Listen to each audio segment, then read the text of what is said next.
हिंदी कहानियों की श्रृंखला में आज सुने एक कहानी, तुम अपने पद की इज्जत नहीं करते। बात बहुत पुरानी है, 8-10 साल पहले की।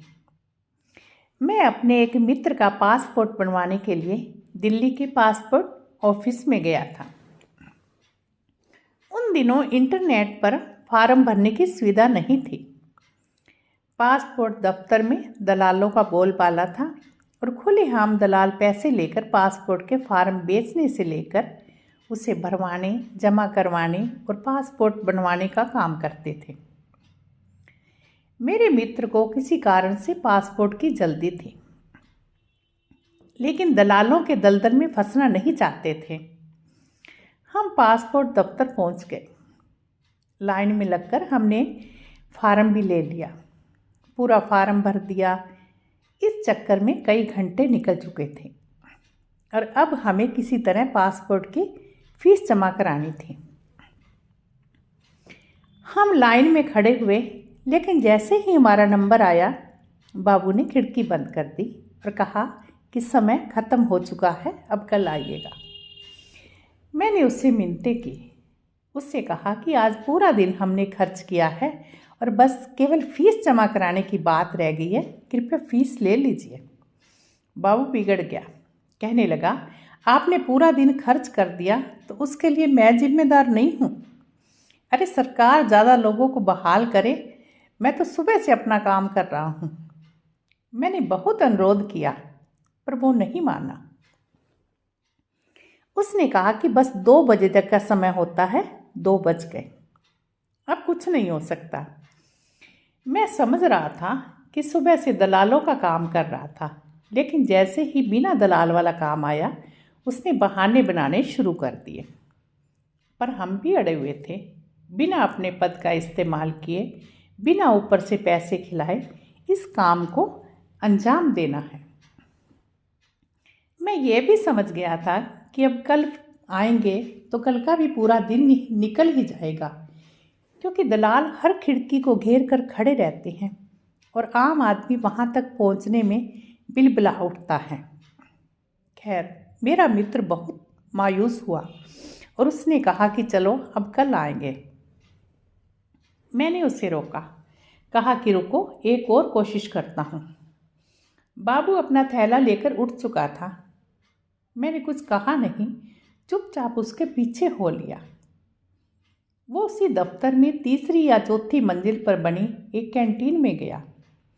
वहाँ उसने अपने थैले से लंच बॉक्स निकाला और धीरे धीरे अकेला खाने लगा। मैं उसके सामने की बेंच पर जाकर बैठ गया। उसने मेरी ओर देखा और बुरा सा मुंह बनाया। मैं उसकी ओर देखकर मुस्कुराया। उससे मैंने पूछा कि रोज़ घर से खाना लाते हो? उसने अनमने मन से कहा कि हाँ, रोज़ घर से लाता हूँ। मैंने कहा, तुम्हारे पास तो बहुत काम है, रोज़ बहुत से नए नए लोगों से मिलते होंगे। वो पता नहीं क्या समझा और कहने लगा कि हाँ, मैं तो एक से एक बड़े अधिकारियों से मिलता हूँ। कई IAS, IPS विधायक और न जाने कौन कौन रोज़ यहाँ आते हैं। मेरी कुर्सी के सामने बड़े बड़े लोग इंतज़ार करते हैं। मैंने बहुत गौर से देखा। ऐसा कहते हुए उसके चेहरे पर अहम का भाव था। मैं चुपचाप उसे सुनता रहा। फिर मैंने उससे पूछा कि एक रोटी तुम्हारी प्लेट से मैं भी खा लूँ? वो समझ नहीं पाया कि मैं क्या कह रहा हूँ। उसने बस हाँ में सिर हिला दिया। मैंने एक रोटी उसकी प्लेट से उठा ली और सब्जी के साथ खाने लगा। वो चुपचाप मुझे देखता रहा। मैंने उसके खाने की तारीफ की और कहा कि तुम्हारी पत्नी बहुत ही स्वादिष्ट खाना पकाती है। वो चुप रहा।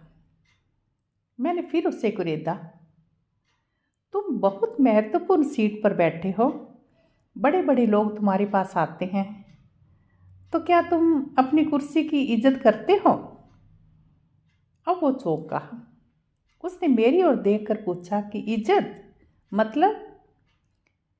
मैंने कहा कि तुम बहुत भाग्यशाली हो, तुम्हें इतनी महत्वपूर्ण जिम्मेदारी मिली है।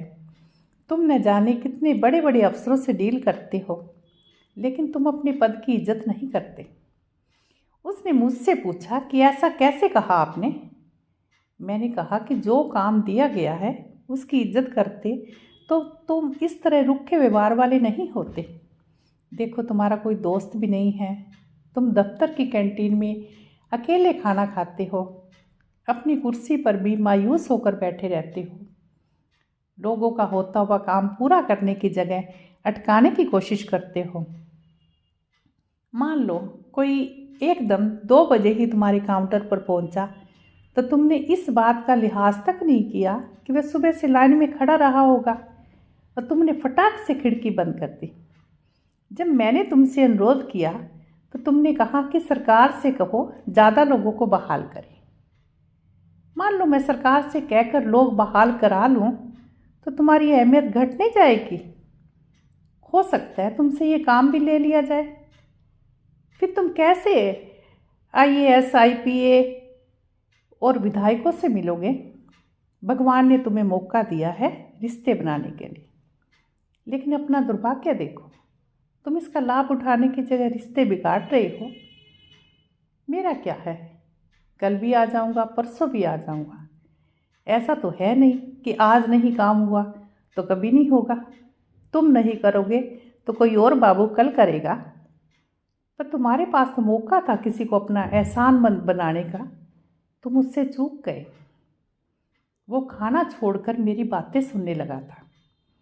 मैंने कहा कि पैसे तो बहुत कमा लोगे, लेकिन रिश्ते नहीं कमाए तो सब बेकार। क्या करोगे पैसों का? अपना व्यवहार ठीक नहीं रखोगे तो तुम्हारे घर वाले भी तुमसे दुखी रहेंगे। यार दोस्त तो नहीं है, यह तो मैं देख ही चुका हूँ। मुझे देखो, अपने दफ्तर में कभी अकेला खाना नहीं खाता मैं। यहाँ भी भूख लगी तो तुम्हारे साथ खाना खाने आ गया। अरे अकेला खाना भी कोई जिंदगी है? मेरी बात सुनकर वो रुआंसा हो गया। उसने कहा, आपने बात सही कही है साहब, मैं अकेला हूँ। पत्नी झगड़ा कर मायके चली गई है। बच्चे भी मुझे पसंद नहीं करते। माँ है, वो भी कुछ ज़्यादा बात नहीं करती। सुबह 4-5 रोटी बना के दे देती है और मैं तनख्वाह अच्छी लेता हूँ, लेकिन खाना तन्हा ही खाता हूँ। रात में घर जाने का भी मन नहीं करता। समझ में नहीं आता कि गड़बड़ी कहाँ है। मैंने होले से कहा कि खुद को लोगों से जोड़ो, किसी की मदद कर सकते हो तो करो। देखो, मैं यहाँ अपने दोस्त के लिए पासपोर्ट लेने आया हूँ। मेरे पास तो पासपोर्ट है। मैंने दोस्त की खातिर तुम्हारी मिन्नतें की, निस्वार्थ भाव से, इसलिए मेरे पास दोस्त है, तुम्हारे पास नहीं है। वो उठा और उसने मुझसे कहा कि आप मेरी खिड़की पर पहुंचो, मैं आज ही फार्म जमा करूंगा। मैं नीचे गया, उसने फार्म जमा कर लिया, फीस ले ली और हफ्ते भर में पासपोर्ट बन गया। बाबू ने मुझसे मेरा नंबर मांगा। मैंने अपना मोबाइल नंबर उसे दे दिया और चला गया। कल दिवाली पर मेरे पास बहुत से फ़ोन आए। मैंने करीब करीब सारे नंबर उठाए, सबको हैप्पी दिवाली बोला। उसी में से एक नंबर से फ़ोन आया। रविंद्र कुमार चौधरी बोल रहा हूँ साहब। मैं एकदम नहीं पहचान सका। उसने कहा कि कई साल पहले आप हमारे पास अपने किसी दोस्त के पासपोर्ट के लिए आए थे और आपने मेरे साथ रोटी भी खाई थी। आपने कहा था कि पैसे की जगह रिश्ते बनाओ। मुझे एकदम याद आ गया। मैंने कहा, हाँ जी चौधरी साहब, कैसे हैं? उसने खुश होकर कहा, साहब आप उस दिन चले गए, फिर मैं बहुत सोचता रहा। मुझे लगा कि पैसे तो सचमुच बहुत लोग दे जाते हैं, लेकिन साथ खाना खाने वाला कोई नहीं मिलता, सब अपने में व्यस्त है। मैं साहब अगले ही दिन पत्नी के मायके गया। बहुत मिन्नत कर उसे घर लाया। वो मान ही नहीं रही थी। वो खाना खाने बैठी तो मैंने उसकी प्लेट में से एक रोटी उठा ली। कहा कि साथ खिलाओगी? वो हैरान थी, रोने लगी। मेरे साथ चली आई, बच्चे भी साथ चले आए। साहब अब मैं पैसे नहीं कमाता, रिश्ते कमाता हूँ। जो आता है उसका काम कर देता हूँ। साहब, आज आपको हैप्पी दिवाली बोलने के लिए फ़ोन किया है। अगले महीने बिटिया की शादी है, आपको आना है। अपना पता भेज भी दीजिएगा, मैं और मेरी पत्नी आपके पास आएंगे। मेरी पत्नी ने मुझसे पूछा कि ये पासपोर्ट दफ्तर में रिश्ते कमाना कहाँ से सीखे, तो मैंने पूरी कहानी बताई थी। आप किसी से नहीं मिले, लेकिन मेरे घर में आपने रिश्ता जोड़ लिया है। सब आपको जानते हैं, बहुत दिनों से फ़ोन करने की सोचता था, लेकिन हिम्मत नहीं होती थी। आज दिवाली का मौका निकाल कर रहा हूँ। शादी में आपको आना है, बिटिया को आशीर्वाद देने। रिश्ता जोड़ा है आपने, मुझे यकीन है आप आएंगे। वो बोलता जा रहा था, मैं सुनता जा रहा था। सोचा नहीं था कि सचमुच उसकी ज़िंदगी में भी पैसों पर रिश्ता भारी पड़ेगा, लेकिन मेरा कहा सच साबित हुआ। आदमी भावनाओं से संचालित होता है, कारणों से नहीं। कारण से तो वो मशीनें चला करती है,